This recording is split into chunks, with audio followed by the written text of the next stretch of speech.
All right. Hello. Mic check. 1, 2. Welcome, everybody. And I do mean everybody because I know everybody's on the way in here. It's Wednesdays on Status Coup. I'm your host, Kim Brown. We are running a smidge bit late, but fret not. It is the holiday weekend, so nothing is supposed to be on time. Yes. And hopefully, you are not out traveling right now. Hopefully, you are getting these notifications on your YouTube and letting you know that the Status Coup news program is ready to begin. So, we've got a great show for you in store. And one of the things we're going to begin with has to talk about continually the aftermath of the Club Q shooting out there in Colorado Springs, where 5 people were killed, over a dozen were injured. And the rhetoric coming from right wing media spaces is not showing any signs of slowing down with this very dangerous, deranged anti LGBTQ rhetoric. And we have to talk about it. Okay. So come on in here, everybody. Thank you all so much for showing up. We like to see our folks in the spot. Give the video a thumbs up. Please subscribe to Status Coup News and consider becoming a member of Status Coup. It's so simple to do. You get to enjoy some member exclusive perks. You get to participate in some member exclusive content opportunities. So please subscribe to the channel, and if you can, become a member. And since you're in the joining spirit, go on over to Burn It Down with Kim Brown, which is my YouTube channel. I host my show there every Tuesday and Friday, 7 p.m. Eastern. It's called Burn It Down with Kim Brown. Why? Because it is time to burn down all the systems of oppression, and it's past time to get free. So if you could give me a subscribe over there, that would be awesome. And follow me places around the internet at BIDWKB, at Facebook, Instagram, TikTok, and Twitch as well. So as you guys see from the thumbnail, you see those two turds, those two turds sitting atop of that thumbnail, looking like two turds, looking something like Chris Gardocki would make Will Ferrell eat in Step Brothers. Two pieces of white dog shit, Tucker Carlson and Matt Walsh. And these two people have been flammering about at the mouth, continuing to spew extremely inflammatory rhetoric targeted towards our trans friends and our trans family, and also towards LGBTQ folks, and really having a bad faith. I can't even call it a discussion, right? Because usually when you have a discussion with someone who has an opposing viewpoint as yours, the baseline is that you would hope everybody would be meeting on the same plane of facts. And facts are something that the conservative media spaces, that's optional. Maybe they'll consider a fact or two, but usually they make up their own facts, right?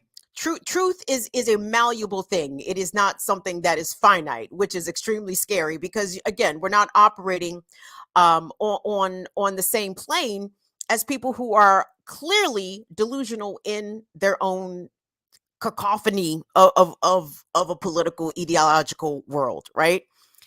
So where do we begin? First of all, again, the community of Colorado Springs, and truly the whole LGBTQ community across the country, and probably by extension across the world, continue to be in mourning for those that were killed, right, by Anderson Lee Aldrich.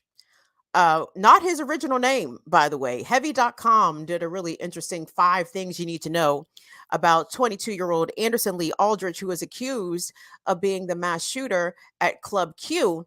And we'll get into some of the reasons why Anderson has some violence in his past, but strangely, it may not reflect on his criminal record.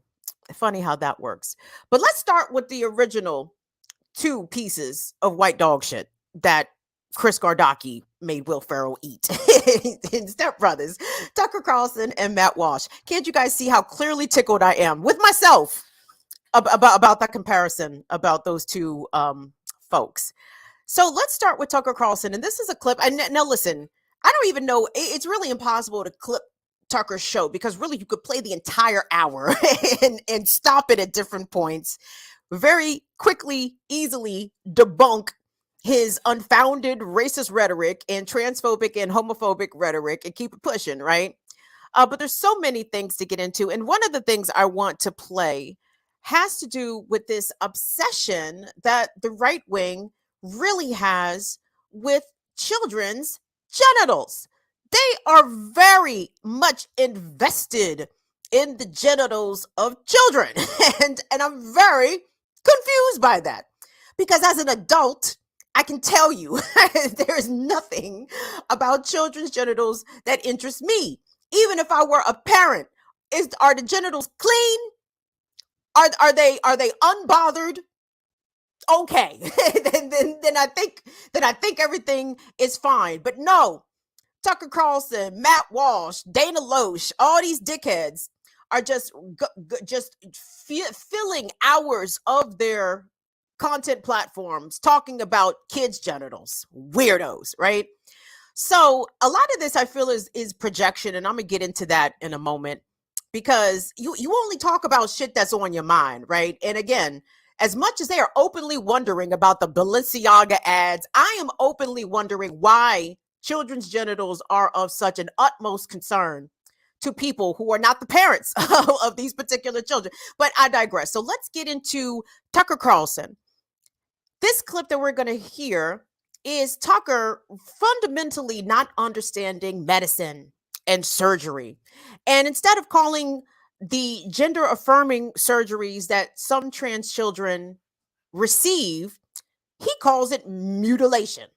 And I don't know if in 2022 you go into the doctor, the surgeons, and they give you anesthesia and they give you stitches. I don't know if I'd call it mutilation. And I don't think that I would call a medical procedure approved with the parents' consent, and I would assume at the desire of the child to go forward with this. Mutilation is absolute hyperbole, but I'll let Tucker breathlessly tell you about this latest atrocity that he just can't believe. Let's take a look. At Vanderbilt Medical Center in Nashville. A physician there admitted to mutilating the genitals of children because it's a profit center for the hospital. Watch this.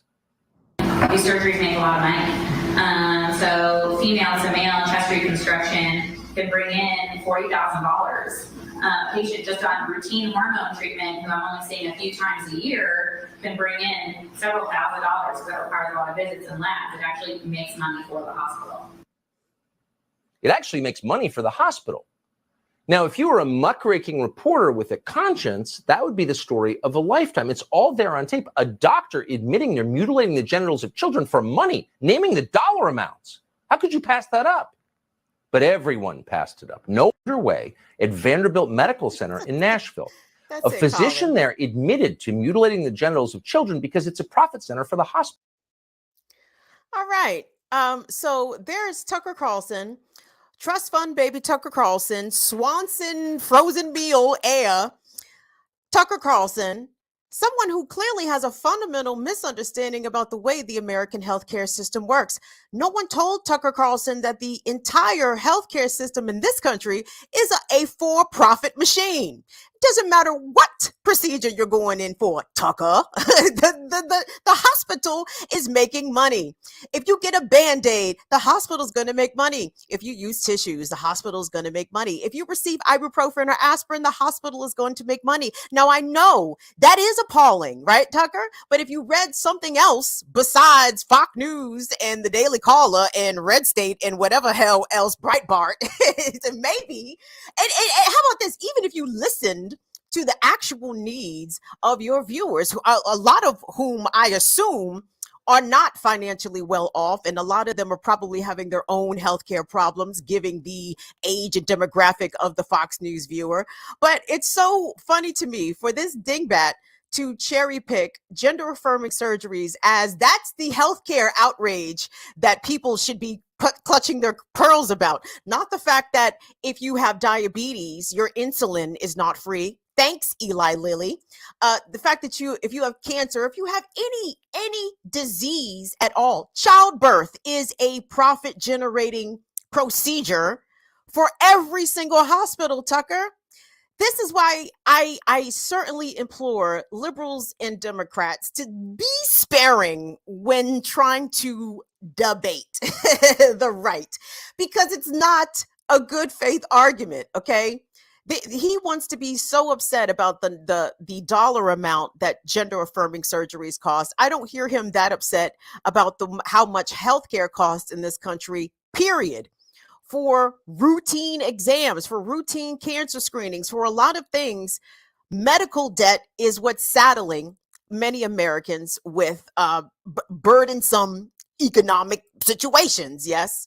But because Tucker is a trust fund phony who has never known a day of struggle or suffering in his life, you think Tucker Carlson's never been able to pay the rent? You think Tucker Carlson ever had to wait in line to get some supplementary assistance for, let's say, the holiday meal season? Never. He doesn't know these working class struggles. He doesn't know these poor folk struggles. And yet, there he is. There he is. Specifically isolating trans children, and for those who provide care, medical care to transgender children, which is very dangerous rhetoric for the right to insist to continue to harp upon this particular group. And we know that African Americans, Asian Americans, Hispanic Americans, currently the LGBTQ population, disabled people generally, get targeted by the right wing, okay? But this brand of rhetoric, I feel, is taking everybody down a very dark road. So, for example, when Trump was running his first campaign, we in America saw a spike in church burnings and church bombings across the South, right? A number of prominent Black churches went up in flames. Guess who set the flames? By and large, there were some exceptions. So with this latest attack on Club Q and this mass shooting that killed 5, being executed by a person who, at least peripherally, has relationship to this kind of rhetoric. Anderson Aldrich is the grandson of former California Assemblyman Vogel, who recently lost his campaign earlier this month, but he was a big MAGA supporter. And when you support the MAGA rhetoric, the racism, the homophobia, the transphobia, the anti-women rhetoric, the anti-abortion rhetoric, all those things go hand in hand in hand in hand. And so without a doubt, even though it hasn't come out outwardly that the Club Q shooter was influenced by the likes of, say, a Tucker Carlson, please, it is not beyond the shadow of a doubt that is entirely possible. But let's not stop with Tucker. There's another turd to get into. Matt Walsh. Y'all know Matt Walsh. And if you don't know Matt Walsh, I'm very happy for you. You're better off not knowing Matt Walsh, because the height of the mediocrity that just allows to be is given tremendous platform in this country still continues to hurt my head. It really gives me a headache from time to time. But this clip is maybe a week or so old. But when Matt Walsh appeared on the Joe Rogan Experience, oh my gosh, 2 bright bulbs trying to outdumb each other. Hate to see it. So Matt Walsh was on the Joe Rogan Experience, and Joe Rogan fact-checked Matt Walsh about his inaccurate, wildly misrepresented numbers about a number of American children receiving hormone therapy to transition into their preferred gender identity. And watch Joe Rogan fact check Matt Walsh, and Matt Walsh just, sometimes I get things wrong. Let's check it out. How many people have had this done? Depends on what. I don't think we have exact numbers, but if we're talking about the drugs, it's millions. You're talking about hormone blockers. Yeah. Millions of kids have been on hormone blockers, really? I'm sure someone's going to fact check me on that, but my guess is that we're into the millions now at this point. Yeah, that would be my guess. It says over the last 5 years, there were at least 4,780 adolescents who started puberty blockers and had a prior gender dysphoria diagnosis. It says it's kind of undercounted, but that would be a big less than undercounting. 1,000 people a year. Yeah. Yeah, I mean, I would guess, hundreds of thousands at this, but I could be wrong. Million sounds great. Yeah, I could be wrong. Yeah. I don't usually find Joe Rogan funny, but that made me laugh. Yeah, millions does sound great, doesn't it? When you're just talking a bunch of bullshit and you just throwing anything to the wall and hoping that it sticks. Yeah, the billions of children are on puberty blockers. Come on now. Fact check me if you want. It's all shits and gigs until somebody walks into the gay space and starts shooting. It's all shits and gigs with the anti-Semitic tongue-in-cheek jokes until somebody walks into the synagogue and starts shooting. It's all shits and giggles until some 19-year-old asshole, Peyton Genderson or Genderon, out there in Buffalo, walked into the Tops Friendly Supermarket and killed 10 black people. Yeah, it's all laughs and giggles until the AR-15s come out. And this is the problem, because in America, the AR-15s are gonna come out. And when you keep putting out this kind of hateful speech, targeted hateful speech, there are a bunch of soft-brained dickheads that are gonna grab their legally owned and legally purchased guns and go do something about it. And this is the problem, because all of these attempts by the right wing to collect and to police trans people and to police black people and Hispanic people and Asian people, I mean, it needs to stop, okay? Because there is no question here who are the primary drivers of domestic terrorism in this country. It is this demographic that hold these particular set of political ideals, and they don't want to address that. They would rather, and I say they, Tucker Carlson, they, Matt Walsh, they, them, all of them over there, they would rather inflame their audiences with all these wild tales about how crime is going up and shoplifting is on the increase and all of these problems are happening because Joe Biden is in office and the left is taking over. However, we have had more mass shootings continue to increase in this country year after year after year. And even though I am loath to listen to what law enforcement has to say, statistically, the FBI confirmed that the overwhelmingly majority of domestic terroristic crimes that have been happening in America are committed by right-wing extremists. Did I say right wing or white wing? because they could be interchangeable. They could be interchangeable because this is it's a real big issue here. And I hope that for those of us, well, really y'all, those of y'all who may have either racist family members or homophobic or transphobic family members, and you may be getting together with these family members over the holidays, it's time for you to start checking these motherfuckers, okay? I'm talking about check the shit out their ass. Now, I understand that your mom does not want you to make a scene. Your mother and father have asked you, don't say nothing to Uncle George and Aunt Jenny, because you know how they are, okay? But this is the problem. Uncle George and Aunt Jenny don't get checked ever, okay? They are allowed to spew that those Tucker Carlson, Matt Walsh talking points. They're allowed to rehash it, and the rest of your, I won't say anti-racist, but perhaps non-racist family members, they just kind of roll their eyes and be like, oh God, there George goes. No, you have to nip this shit in the bud, okay? Because I, as a black person, I cannot come to your holiday dinner table and tell Uncle George that he's a piece of shit, okay? I would like to. If I'm invited, I may actually do that. But no, it's incumbent upon you all, if you are non-black, especially non-black, if you are non-black watching this, and especially if you are white, it's you got to start collecting your folks, man, because this is what happens when unchecked white supremacy continues to reproduce itself.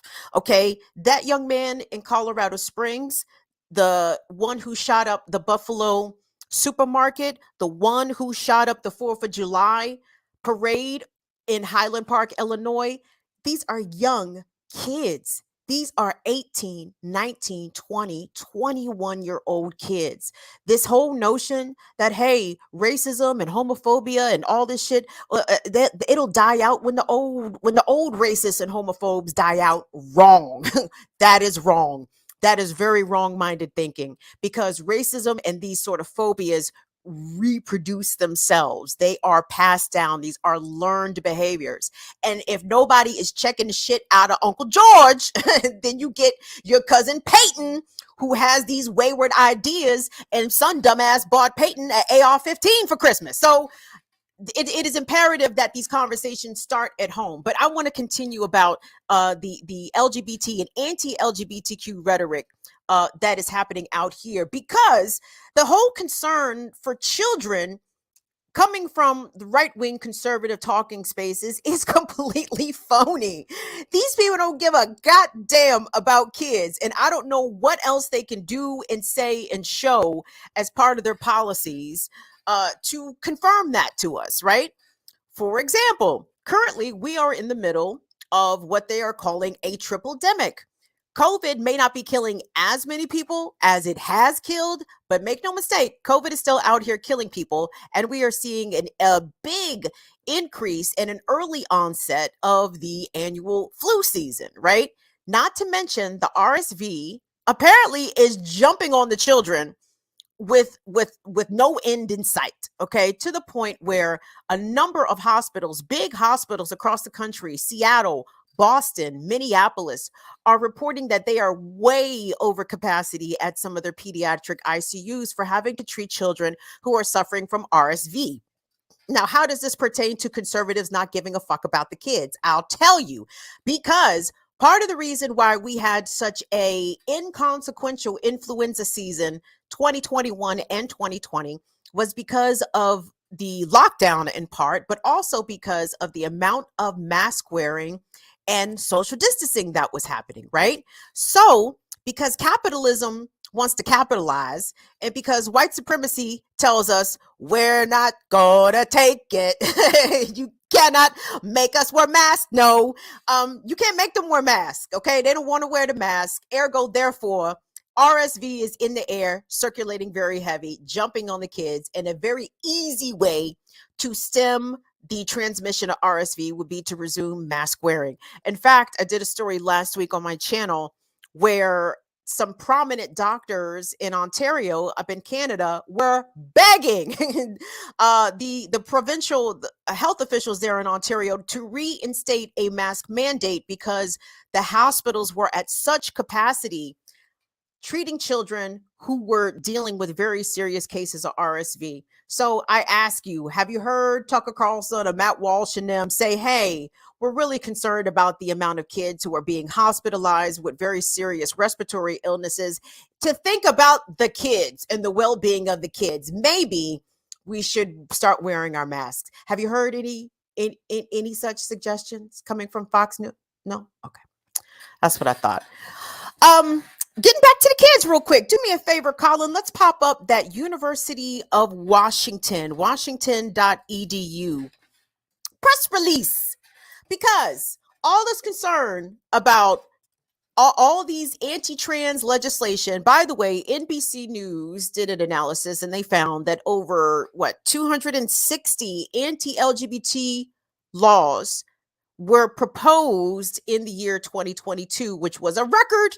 And the majority of those anti-LGBTQ laws were aimed specifically at curbing the rights of trans people. So that is that, right? Because for some reason, I don't know why the right seems to think this, but they think that trans people are responsible for the decline of America. What they don't understand is that America was a rotten colony founded on white supremacy and genocide, and it can never be great again. Make America great again, bitch. When was it ever? So, okay, but this science, since Tucker is so concerned about science, like there's no scientific evidence that these gender mutilation surgeries do anything for children. Oh, there is science, Tucker, but you actually have to, read it. From the University of Washington, transgender children supported in their identities show positive mental health. Yes, believe it or not, if you don't treat children like shit, chances are they might feel okay about themselves. Let me read from this. So, studies of mental health among transgender people in the United States have been consistently grim.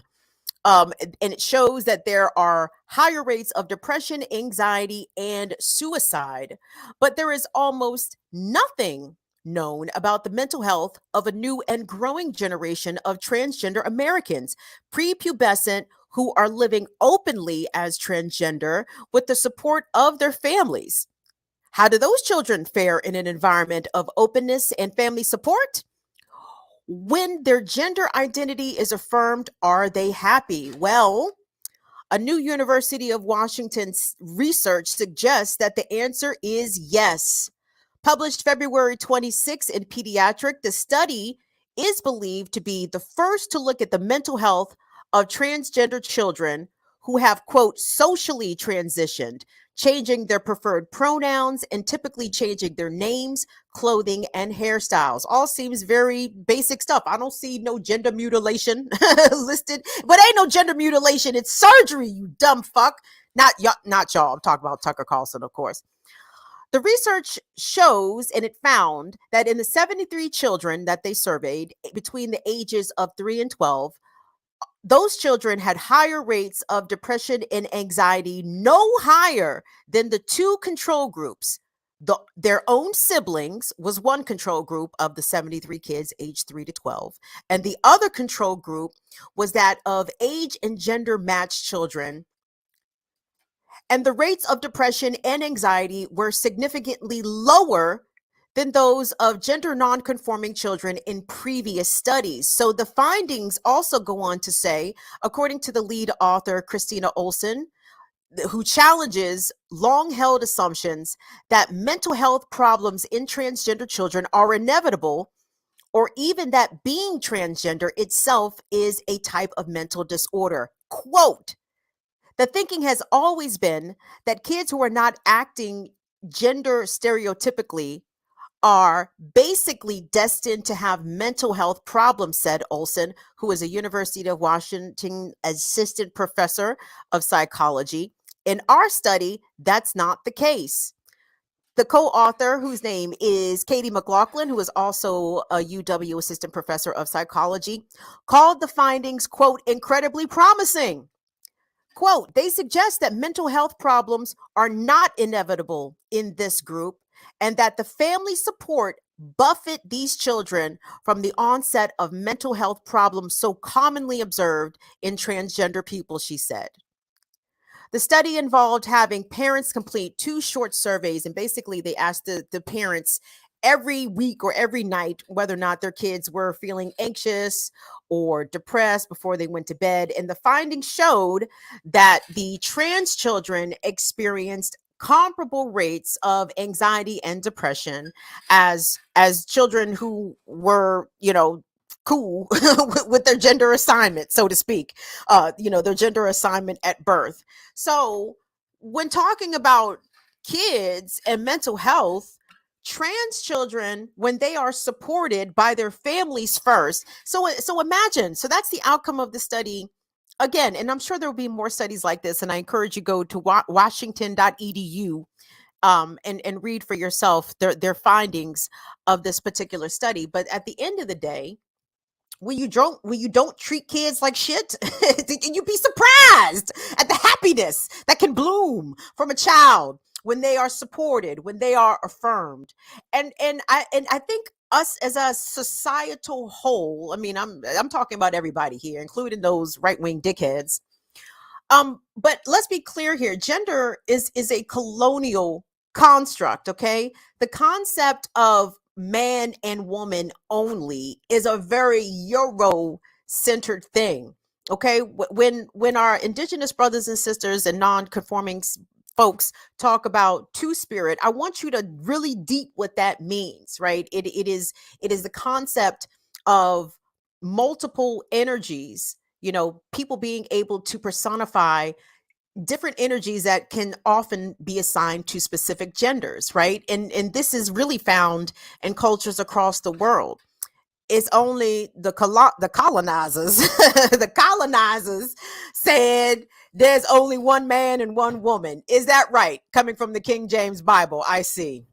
Anyway, anyway, but this is the slippery slope that I think sometimes people who mean well find themselves in. Like, please don't ever debate with Matt Walsh or Tucker Carlson about the benefits of gender affirming care and gender affirming procedures and treatments and hormone therapies with these dickheads, because these people lack empathy. Okay, I don't know how much the conservatives need to demonstrate that the further you are away from white male cisgender heteronormativeness, there's something wrong with you, right? So if you're a white woman and gay, that's always wrong.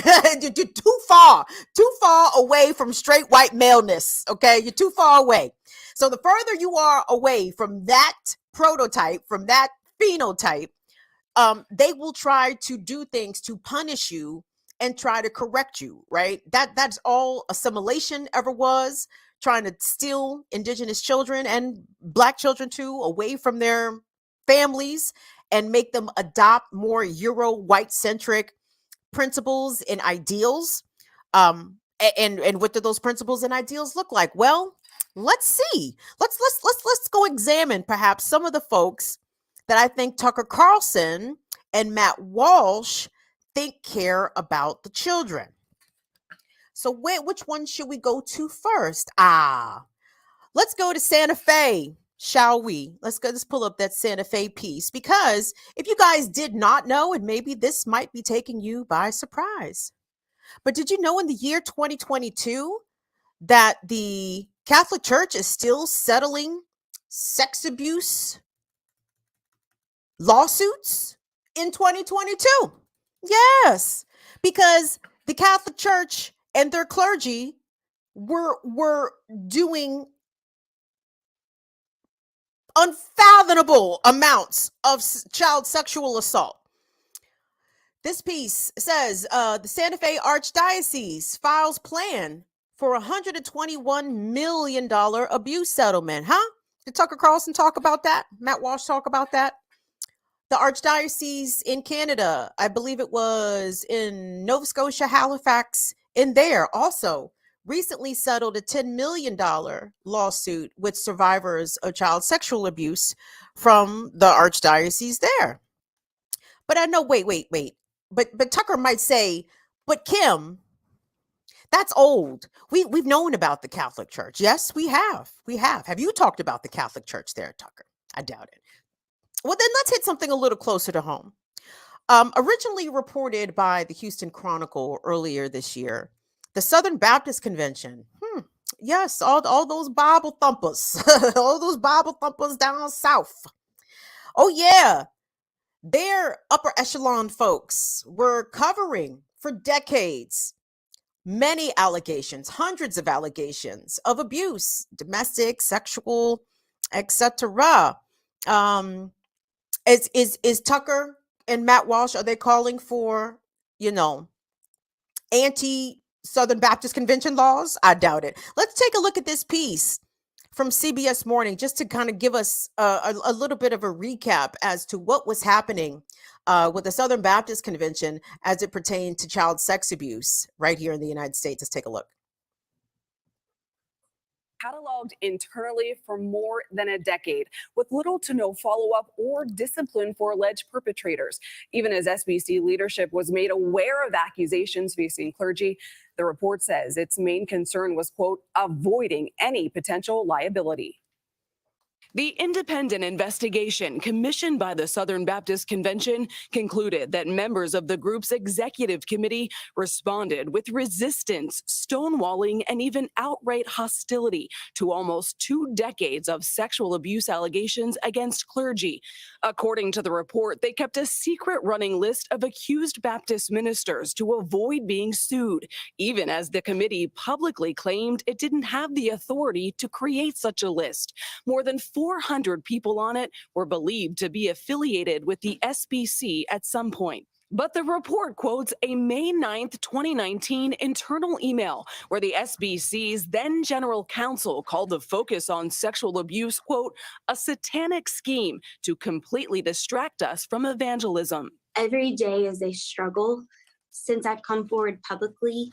Hannah Kate Williams filed a lawsuit against the SBC on Friday, alleging that she was physically abused by her own father, a pastor, for years. She says it began when she was as young as 4 years old and turned into sexual abuse on her 8th birthday.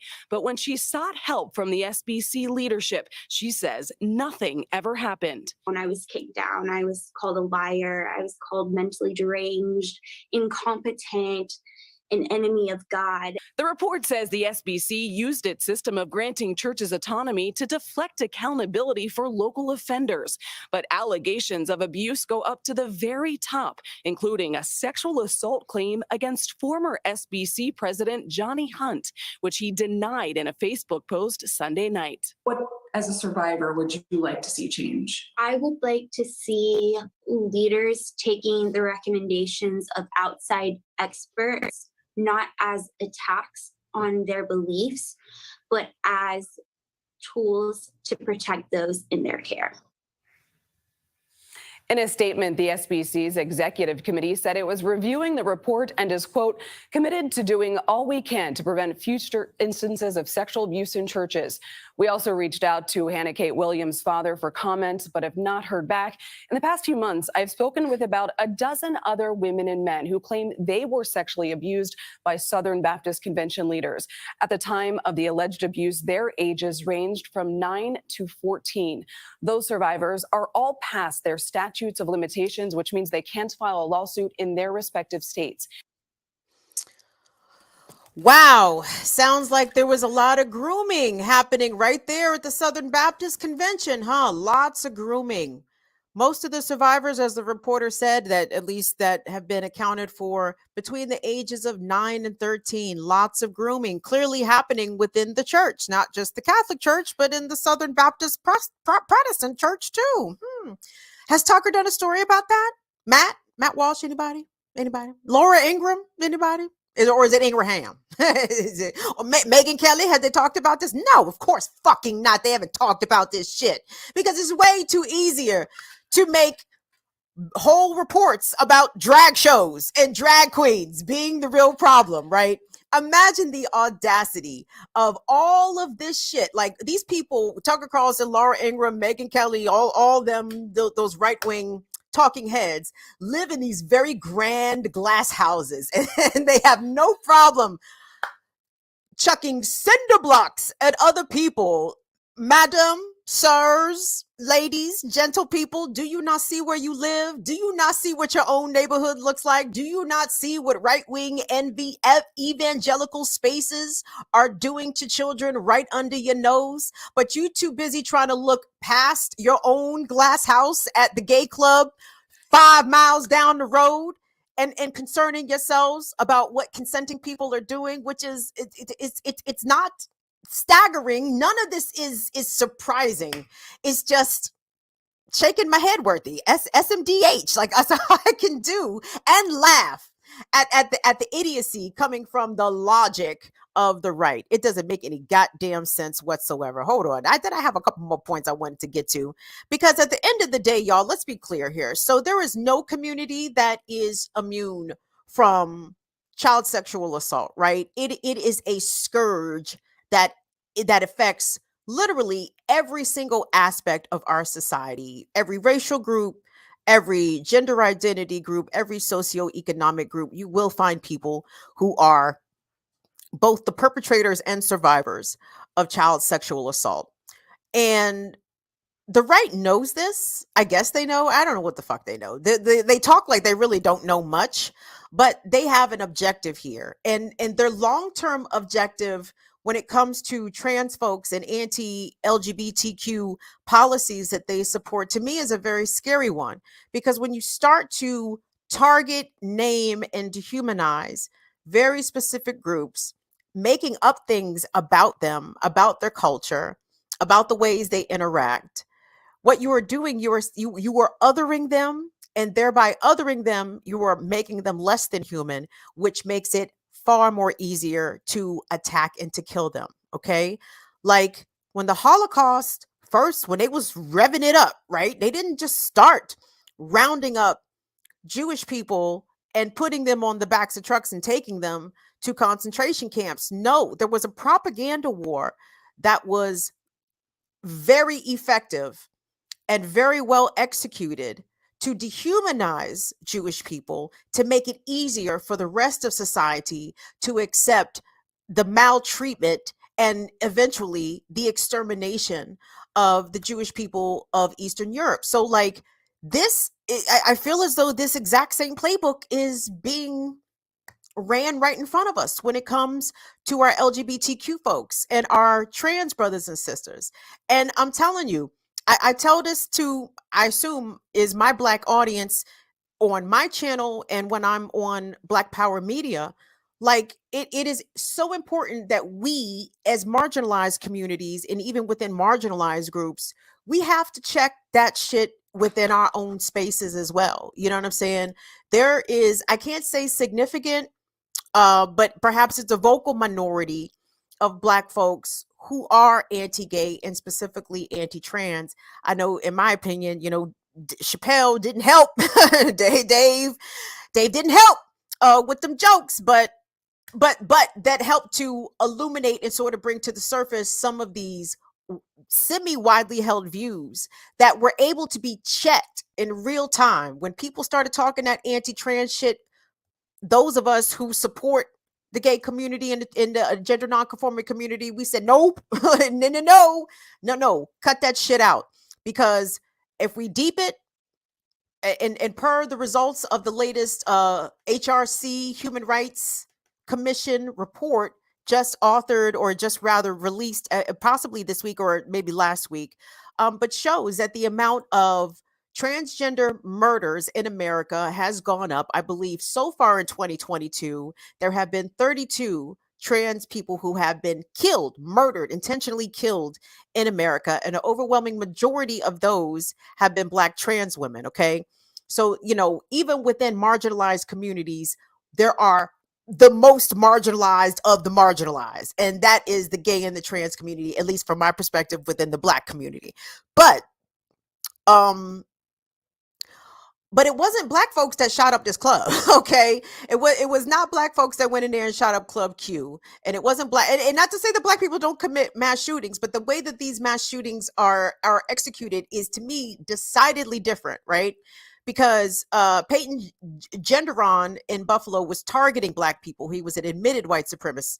The kid in Highland Park, Illinois, did not seem to be targeting a specific group, but rather he's actually the most scariest one. If I were white, I would be the most scared of him because he was willing to go out in his own community and start shooting his neighbors. You know what I'm saying? And that's the reason why it's important that we all have to get a hold of people who are holding very dangerous views within our communal spaces. Okay. And it's not comfortable. These are not easy conversations to have. These are not pretty conversations to have. These are not necessarily even conversations that will resolve themselves in one conversation, but it's imperative to begin planting the seeds. Like we can't just shrug and be like, oh, well, that's Anderson. You know, he gets mad sometimes and says he's going to blow up his mom. Anderson Aldrich, by the way, the Club Q shooter in Colorado Springs, had previously had encounters with police last year for making false bomb threats and threatening his mother. Oh, what happened with that, you ask? Oh, no charges were filed. He was arrested, but all the charges got dropped. Okay. And that's another thing that I need everybody to start understanding. So when you have non-white people who shoot up shit or who even carry guns, chances are the police are going to get with them. You understand? The police are going to stop them, frisk them, take some sort of proactive law enforcement measures with that person, because that's what the police are trained to do. They are trained to make sure that Black people are in line and non-white people are, they don't have any broken tail lights and they don't have shit dangling from their rearview mirrors. Like, that's the police's whole job, is to make sure that non-white people are obeying the laws at all times. Okay.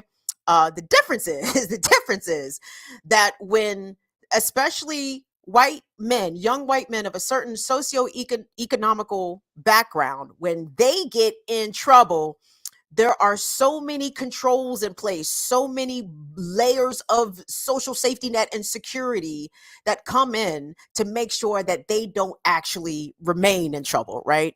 The piece that heavy.com wrote about Anderson Lee Aldrich said that after that incident where he made bomb threats against his mother and threatened to, they had to evacuate a 1/4-mile radius around the home that he had barricaded himself in.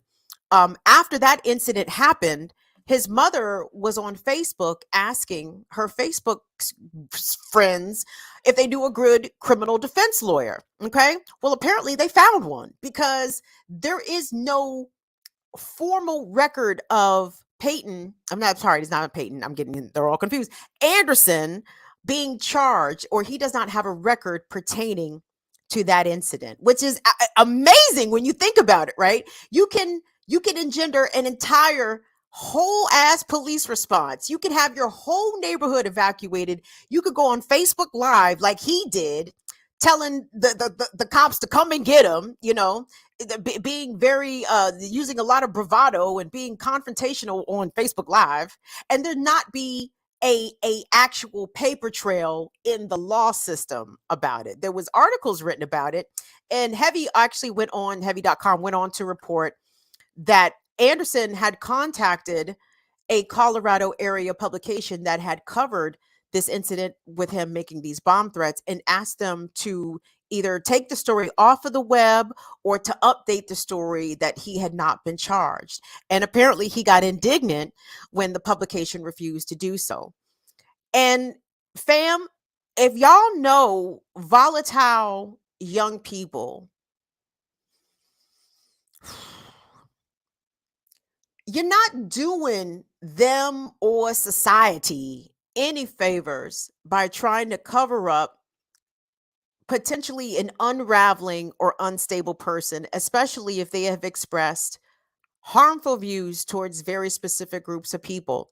This is America, okay? You have the ability to get your hand on a weapon of death more easily than you can get your hands on a lot of things, right? You can get your hands on a gun quicker than you can get a doctor's appointment. Like, there's a lot of things in America that the gun is far more accessible than other things needed to survive. And with that in mind, you're going to have to start see something, say something. You can't let these young men engross themselves in these detrimental and harmful online spaces and then send them out in the world on the rest of us. Like, that's not fair. That is not fair. And we have to have honest conversations again about who is committing what types of brutal acts. Speaking of brutal acts, let me get that 12 News piece, by the way, just to kind of show y'all again. It's like, again, the people that the right wing hold up as, the defenders of American values and principles are, in fact, not the defenders of jack shit except brutal white supremacy. So we just looked at how the churches is out here abusing kids, and here's police. By the way, this is where are we today? I never know what day it is. My deepest apologies. 23rd of November. I think it was the 21st of November, just a couple of days ago, that marked the anniversary of the murder of Tamir Rice, who was the 12-year-old in Ohio, in Cleveland, who was murdered by Cleveland police officers. Tamir was at the playground holding a BB gun in Ohio, which is an open carry state. He was fully allowed to have that, what he had, and the police ran up on him, shot him within seconds of approaching him. So talk about America giving a fuck about the kids. Well, they damn sure don't give a fuck about black kids. So that's clear. But just really quick. So this is a piece from San Antonio. A quick update. Did you guys remember this story? This is Eric's miracle. The teen shot by ex-San Antonio police officers returns home after nearly 2 months in the hospital, right? So if you didn't remember this, and I'm only going to brief you on this briefly. This kid, teenager, sitting in his car at the McDonald's, eating his food, minding his business, when this San Antonio police officer, now fired San Antonio police officer James Brennan, ordered the teen out of his car for no reason. The kid, understandably, got freaked out and left because he was like, I don't understand why this officer is accosting me in this way. And as a result, the officer shot him for no reason, and then tried to charge the teen with a couple of different felonies himself while he was fighting for his life in the hospital. And thankfully, the police officer was killed. But again, miss me with your bullshit that America gives a fuck about kids, because they don't. I do not see the proof. I do not see the evidence. And all of this phony shit coming from the right about how we need to protect the children. Well, protect the children from the RSV. Protect the children with guaranteed health care. Protect the children by giving their parents a living wage, a thriving wage. Protect the children by giving them a robust public school education where you're not trying to sanitize the experience of indigenous people and African Americans and non-whites out of the curriculum. But no, they're not trying to protect the children. They're trying to protect capitalism, the white supremacist variety of, and that is that. So there's that. I just wanted to point that out. And last but not least, while Tucker Carlson and Matt Walshy and, all them other douchebags, while they are so concerned, about what's happening at the drag shows, I need them to be concerned with their favorite tech daddy's daddy. Now, I know y'all saw this story. This is from back over the summer, but I just wanted to point out to you whom gets grace to be a groomer and whom and whom don't even get mentioned. And and they are the same person. So, who is this? Is this this is Rolling Stone. Okay. The headline reads, like father, like son, Elon Musk's daddy has a secret second child with I'm sorry, does that say stepdaughter? I'm sorry, what? I'm sorry, what? It doesn't get more groomer energy than raising a daughter who is not your biological daughter, but raising her from childhood, from infancy, and then making her your baby mother. You want to talk about some sick shit. Elon Musk's, I'm not reading that shit. Hold on. Where is it? Let's get to the nitty gritty. In his procreation-driven interview, Errol Musk, in his procreation-driven interview with The Sun, Errol Musk said that his new child's birth, quote, wasn't planned, but he likely impregnated, oh Lord, I can't pronounce that child's name. It's a very long name. During the year and a half that they were living together following the birth of their son, Rushi. No regrets. And I think Errol Musk has several decades on his stepdaughter, which I believe he entered her life when, again, she was a child. Yes. So Errol first married his stepdaughter's mother in 1970, and together they had Elon, Kimball, and Tosca. But after the couple split in 1979, Errol wed Heidi, who already had 2 children, including Jaina, from a previous relationship. They went on to have 2 more children together before eventually divorcing. So it was his second wife's daughter that Errol Musk ended up in a relationship with and having 2 children with. And that, ladies and gentlemen, and non-binaries, is what you call grooming. But when the groomer is a wealthy white billionaire who has the spawn, his spawn happens to be the poster boy for right-wing tech bro, dude bro energy, you know, Matt Walsh doesn't talk about that. Tucker Carlson doesn't cover that on his show. Megyn Kelly doesn't give that a mention. But it's so easier. It's easier to target quote unquote drag queens and drag shows as the ones that are groomers. And there's no evidence that LGBTQ communities abuse children at any higher rate than the straights. And I dare say that the straights absolutely abuse kids at higher rates. But you know, science, the right would actually have to care about empirical data somehow in that way, which they clearly don't, and they don't have to because their audience doesn't demand that of them.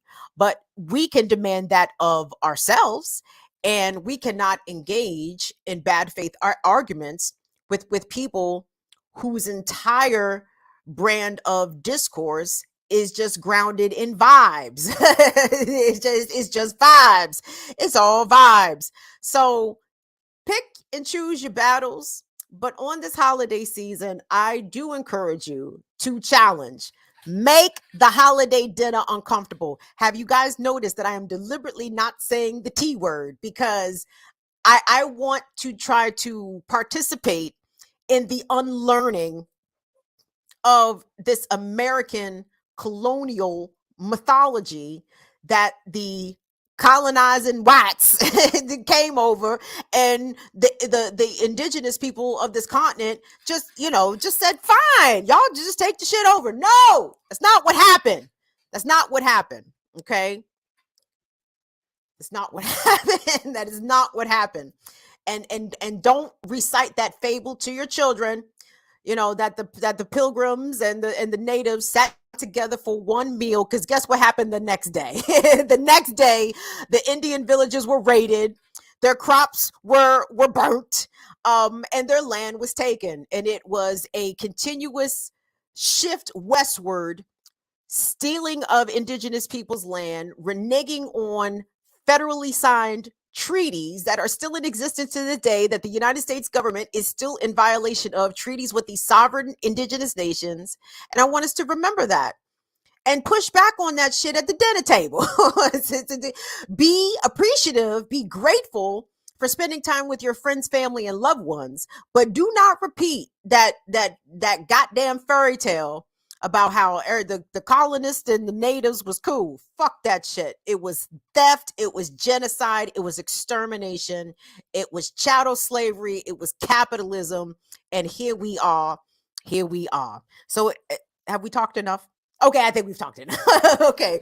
So gang, do me a favor, seriously. If you're out and about this weekend, please travel safely. Let's big up. Can we big up to Colin? Can I tell you guys what a boss Colin is out here? Colin came off the road, long road trip. Colin said, I'm pulling over to the Motel 6. We got to do the show. So appreciate so much to Colin and his wife for hustling hard so we could get a show to you on the air this evening. So thank you all so much for watching. Please be sure to give the video a thumbs up on your way out the door. Don't forget, go on over to my channel, Burn It Down with Kim Brown. Give me a follow and a subscribe. Places around the internet at BIDWKB, Facebook, Instagram, at Burn It Down KB on Twitter. And big up to Black Power Media. Go over there. Now, if you want to get the deep, I give you the superficial of the blackness. You want to get deep in the black left political study, Black Power Media is where it's at. Go find them on YouTube and like and subscribe and follow all the things. Okay, I'm sleepy. Guys, be safe. Have a great holiday. And I will see you back here on Wednesday. Ciao.